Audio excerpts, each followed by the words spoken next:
Victory. Nothing but victory. That's what we want. That's what we need. Victory. It is not an easy task to locate these tunnels, and when locating them, to dismantle them. And some of them are booby-trapped, really. Some have traps, tripwires, explosives hidden up above your head, behind the walls. And Yahalom, that's my unit, are handling this. So I was just at this tunnel, which is several hundred meters extending. But here's the issue is sometimes you'll find a tunnel, but there's another one deeper. Maybe it's connected, maybe it's not. Maybe it's actually a totally different network, and you got to destroy this. So as our guys go to blow this booby-trapped tunnel, what happens is some militants emerge from one of the tunnel shafts, and soldiers engage, and we're able to eliminate these terrorists. So it's dangerous work. Keep our guys in prayer. Let us finish this with valor and strength. Our hearts are breaking. You remember Tseela Gez, who was murdered, shot by a terrorist when she was driving to the hospital to give birth about 15 days ago. And we were praying for her son, Ravid Chaim. She was pregnant. And so just praying that this baby in critical condition would be able to live. But sadly, he died. The newborn son of Tseela Gez, his name was Ravid Chaim. My name's Chaim. And he died. And there he is with his father in the hospital. May his memory be a blessing. Well, in over 600 days of war, we've seen a change in the whole Middle East. We've really eliminated the arch-terrorist Yahya Sinwar and Mohammed Sinwar as well.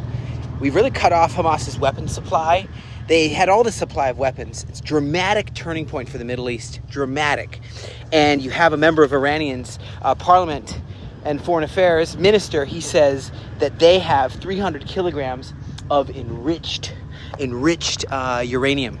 So that means that's equivalent of 10 bombs, he says. And so I'd like to see what's going to happen. Did they not learn their lesson? It seems like Houthis didn't want to learn their lesson, had to bomb their airport again. I mean, they are grounded. Like naughty kids get grounded. They are grounded. They can't fly anymore. And but Hamas claims to have reached some sort of a ceasefire agreement with Steve Witkoff. So the envoy from the United States.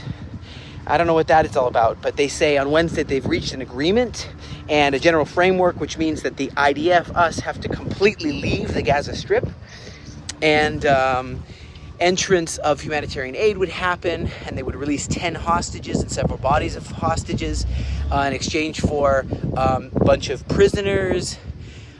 I mean, I think that would be a mistake if you ask me. And we just see that we have to see this through and be able to have complete and total victory, because otherwise they're not going to learn their lesson.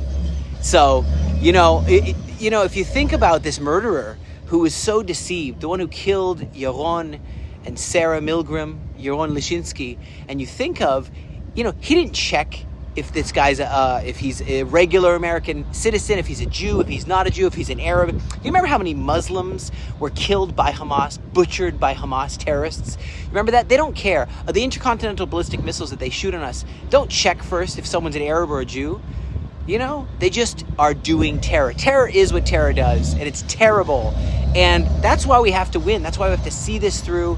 And people that say they hate Israel, but they don't hate Jews, it's just a big bunch of baloney, because look at that. Does anyone ever say about Pakistan, look, I have friends that are Pakistani. I just don't think that Pakistan is a legitimate country. I think that Pakistan shouldn't exist. I think that Pakistanis have no right to a homeland, no right to a state. It's a fake state. Pakistan is fake. They don't say that, do they? Because that's crazy. But they do say that about Israel and about Zionism. What is Zionism? It's the right for Jewish people to have a homeland and to live here in peace and security, and that's what we intend to do. Jeremiah 16 verse 16 says, yes, I'll send forth many fishermen, okay? And they will fish the Jewish people and bring them home.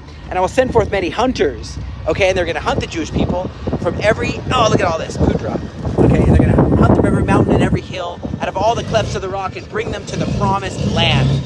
That's why we got to stand together and help the Jewish people home out of anti-Semitism right now.